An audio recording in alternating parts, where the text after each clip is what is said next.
Saludos cordiales y una feliz tarde para todos desde el departamento de La Guajira.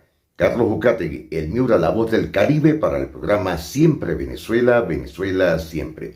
Ante todo, un cordial saludo a mi buen amigo Alan Peralta, al equipo de producción y, por supuesto, a la audiencia, que son ustedes.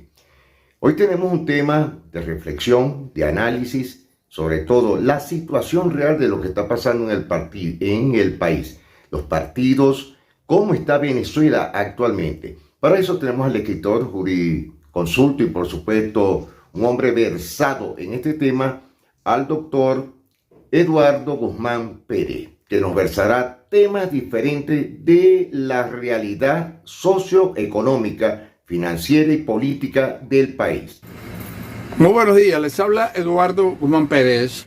Hoy vamos a hacer un programa referido a la situación actual de Venezuela con una cosmovisión un poco amplia de cuál es la realidad que atraviesa ese uno de los más importantes países estratégicos por sus inmensos recursos energéticos en Hispanoamérica y en el continente sur. Informaciones emanadas de los institutos de investigación de la Universidad Católica Andrés Bello, de los economistas, analistas que diariamente evalúan la situación económica y financiera del país, de bancos importantes de los Estados Unidos, entre ellos el American Bank, la revista Forbes, el Bank of America y el Chase Bank, nos hablan de una compleja y difícil situación que atraviesa el régimen ilegítimo e inconstitucional de Nicolás Maduro. Mientras en el mundo se desencadena una guerra en Ucrania que está afectando directamente el más importante escenario del mundo, que es la alimentación, una guerra inducida que indudablemente trajo la contrarrespuesta de la Federación Rusa, aplicando la teoría del espacio vital. El caso de Venezuela es patético. Ya van cerca de 72 años que el país no supera los niveles de pobreza, de desnutrición, de improductividad de los alimentos y de dependencia en el sector más estratégico e importante de la defensa de un país para garantizar el estado del bienestar, como es la producción de alimentos, sobre todo en estos países donde el 80% de la población no tiene los suficientes recursos para accesar a la canasta básica. En los últimos informes que tenemos de fuentes que justamente no provienen del gobierno, porque en Venezuela no hay informaciones estadísticas ni hay prensa que le diga a los venezolanos y al mundo libre y a Hispanoamérica cuál es la verdadera situación en un país donde unos 100 individuos tienen secuestrados a unos 23 millones de venezolanos y pusieron fuera del país a 7 millones en una diáspora en busca de mejores condiciones de vida. La situación del país es similar a la que había el año 1999. En aquella época, un país con una deuda externa de 87 mil millones de dólares, una vez que le habían entrado entre 1959 y 1998, 487 mil millones de dólares, únicamente como por efecto de las exportaciones de hidrocarburos y otros derivados de esa energía. En esa época, los niveles de nutrición infantil rondaban el 39% en menores de 15 años. El sistema bancario estaba absolutamente quebrado, 16 bancos estaban en bancarrota, los intereses bancarios de las tasas pasivas para la época eran del 70%, jamás nunca visto un sistema financiero internacional. Los niveles de desocupación eran del 49% en una población activa para el trabajo de unos 6 millones de habitantes en un país de 13 millones. De tal manera que en ese momento la estructura financiera de Venezuela era control de cambios, control de precios, devaluación del bolívar en los últimos 40 años de 14.000%, al llevarlo de 3.35, que lo dejó el gobierno del presidente Pérez Jiménez, a 570 en el último gobierno de Rafael Caldera.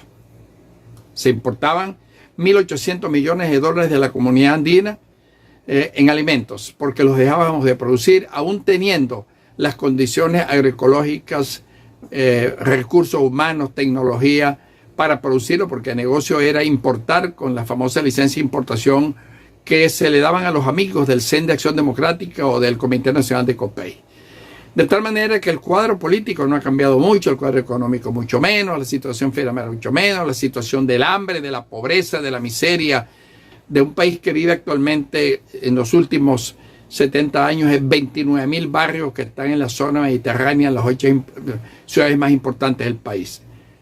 De aquella Venezuela quebrada, anarquizada, corrompida, que colapsó una falsa democracia que en nombre de un pueblo se le llevó a un país donde unos grupetes de altos dirigentes de los partidos de Acción Democrática y COPEI vivían de esa democracia porque el pueblo no recibió nunca una democracia, a esta nueva sistema de gobierno que se impone a partir de 1999 primero con el movimiento Quinta República y luego con el Partido Socialista Unido, que es la quinta división de Acción Democrática. Nos encontramos con una situación hoy similar, igual, no ha variado nada. Después que se malversaron aquellos 478.000 millones en los 40 años y durante el régimen de Chávez y lo que va de Maduro, 2 billones de dólares con un país que solamente produce petróleo, no tiene industria, no tiene instituciones jurídicas sólidas y es un país que está en plena bancarrota en los últimos 73 años. En los últimos 15 días, refiriéndonos a la actualidad, la subida del dólar a los niveles en que se encuentra casi de 11 bolívares por dólar, el salario se disminuyó de 18 a 12 dólares. Una tragedia para el 80% de los venezolanos a pie. Existen 366 presos políticos según las comisiones que evalúan la situación carcelaria en Venezuela, presos políticos. La canasta alimentaria pasó de 450 dólares al 31 de septiembre a 560 dólares. Solamente tiene acceso a la canasta alimentaria el 7% de los que llaman los enchufados y los que quedaron con dineros mal habidos de la Cuarta República. 8 de cada 10 venezolanos no puede cubrir la cesta básica. El bolívar se depreció y esto tiene que ver con la alimentación, que es lo más importante en un país que lo que está generando es una generación chatarra biológica. Se depreció 20% en los últimos 15 días y el aumento de los precios de la comida es del 50% en un país cuya economía cierra con 150% de inflación. El 90% de la población sufre de fallas eléctricas y de acueductos, ciudades que tienen hasta 15 y 20 días que no les llega el agua. El 53% de los venezolanos vive bajo el umbral de la pobreza y la moneda venezolana se evalúa 16% en el último mes frente al dólar. Esta es la tragedia que tiene Venezuela durante 73 años. Primero con la falsa democracia que se instauró en 59 con Rómulo Betancourt y luego con el desastre de la continuidad, porque no hubo fractura histórica, no hubo fractura política, sino un régimen de continuidad donde hoy unos 150 individuos tienen secuestrado a 23 millones de venezolanos, donde todo el mundo manda, todo el mundo gobierna y nadie obedece. Esa es la Venezuela revolucionaria del siglo XXI. Bueno, esto es a su juicio muy personal, su análisis muy perspectivo y sobre todo no es abstracto. Pinta todos los colores de lo que ha venido sucediendo en el país. Bueno, hasta ahora nos estamos despidiendo. Carlos Uzcategui, el Miura, para el programa Siempre Venezuela, Venezuela Siempre. Mil bendiciones para todos.